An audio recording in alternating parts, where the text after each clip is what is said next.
Halo, selamat pagi semua. Apa kabar kalian? Sehat-sehat ya. Harapannya kalian tetap semangat dalam mengikuti perkuliahan secara daring, walaupun eh, pada saat ini kondisi belum bisa mengizinkan untuk kita bertatap secara langsung, tapi harapan kami para dosen untuk kalian tetap semangat, tetap mau berusaha, tetap mencari materi sendiri, tetap mandiri, tetap mau bertanya mengenai hal-hal materi yang belum kalian pahami. Lalu untuk teman-teman yang sering keluar kelas pada saat jam mata kuliah berlangsung, bisalah dikurangi atau jangan begitu ya, karena kan kita masing-masing tetap mengikuti peraturan institut. Dosen juga begitu pada saat jam kerja melaksanakan tugasnya, mahasiswa juga begitu pada saat perkuliahan berlangsung tetap melaksanakan tugasnya begitu ya. Jadi di sini kita kami mengasah mendidik kalian, kalian bisa menerapkan apa yang telah kami berikan kepada kalian. Jika kalian mulai lelah, mulai capek, ingat wajah kedua orang tua kalian. Ingat wajah kedua orang tua kalian, mereka punya harapan untuk kalian. Jadi harapan saya sebagai dosen wali kelas kalian,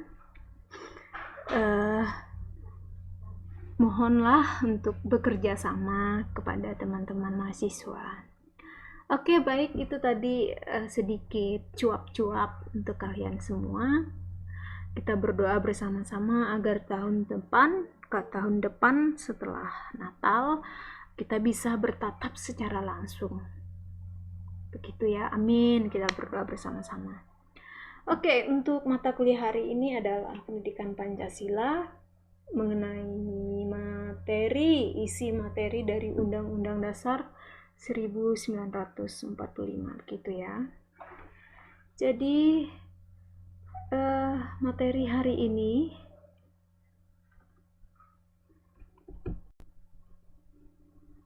kita tahu bahwa Undang-Undang Dasar adalah merupakan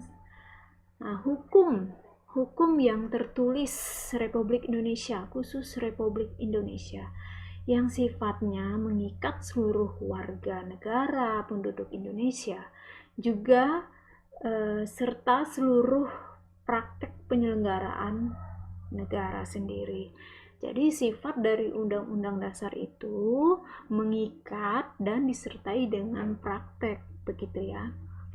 Lalu pengertian pokok tentang Undang-Undang Dasar 1945 atas keseluruhan naskah terdiri atas 3 hal.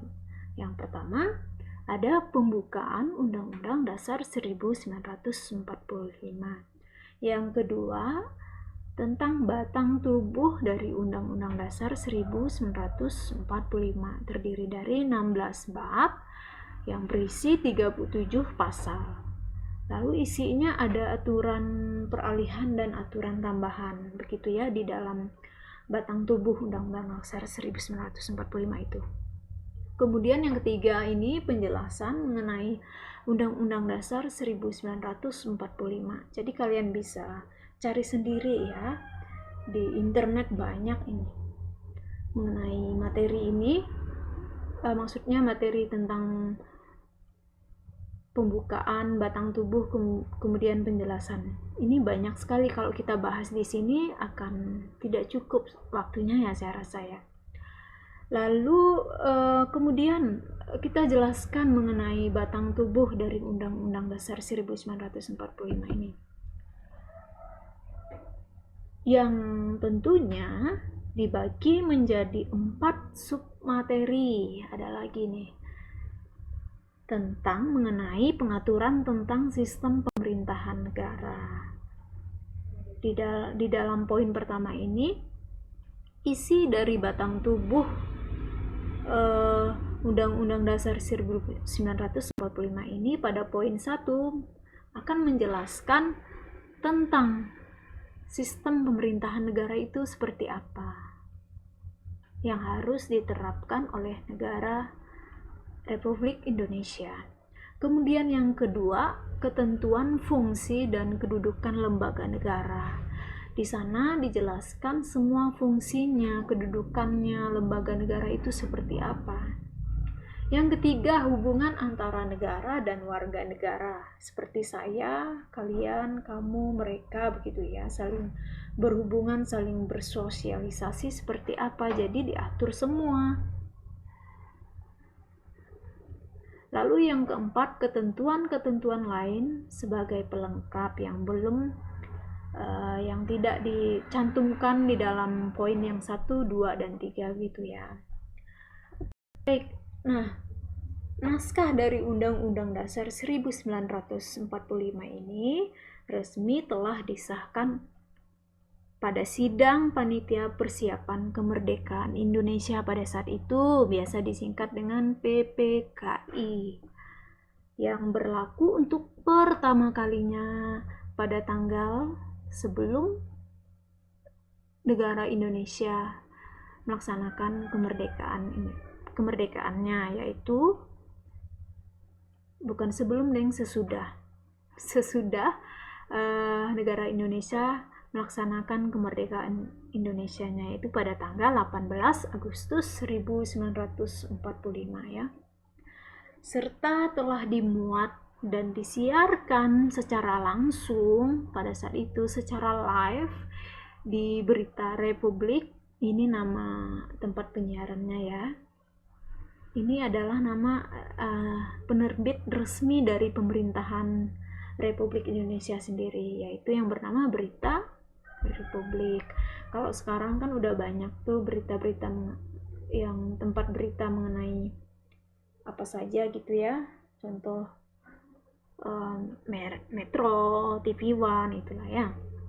Kemudian kalau secara online artikelnya banyak tuh, ada detik.com, ada CNN, banyaklah sekarang bisa kalau mengenai informasi itu cepat sekali.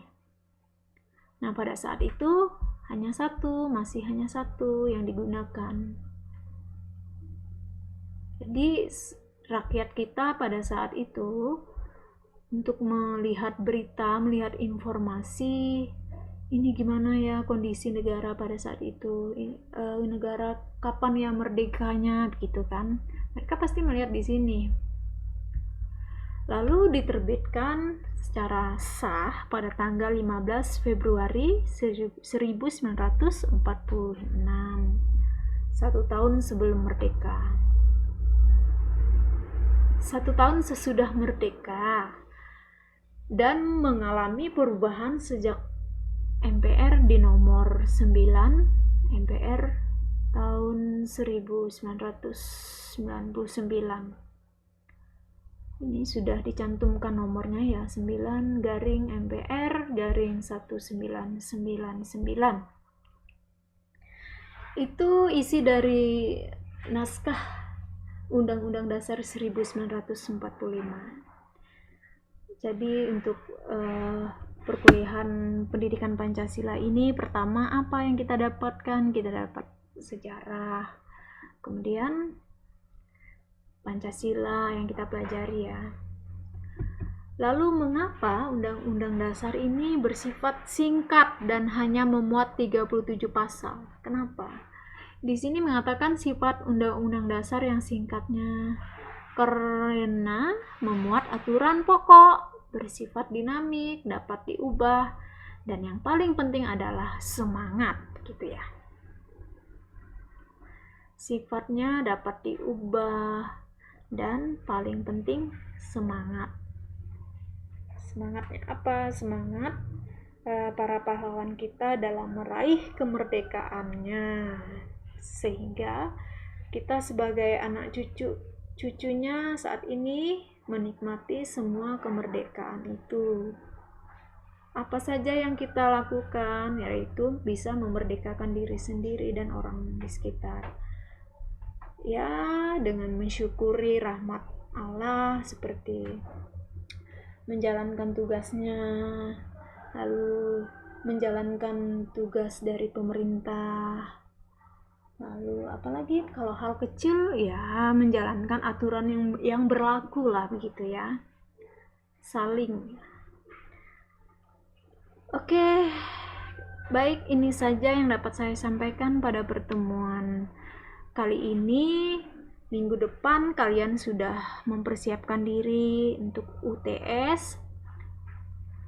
Harapannya agar kalian bisa melaksanakan UTS dengan baik. Belajarlah, cari materi dengan banyak-banyak, pelajari materi tersebut. Harapannya seperti itu. Terima kasih untuk pertemuan kali ini. Saya ucapkan selamat pagi.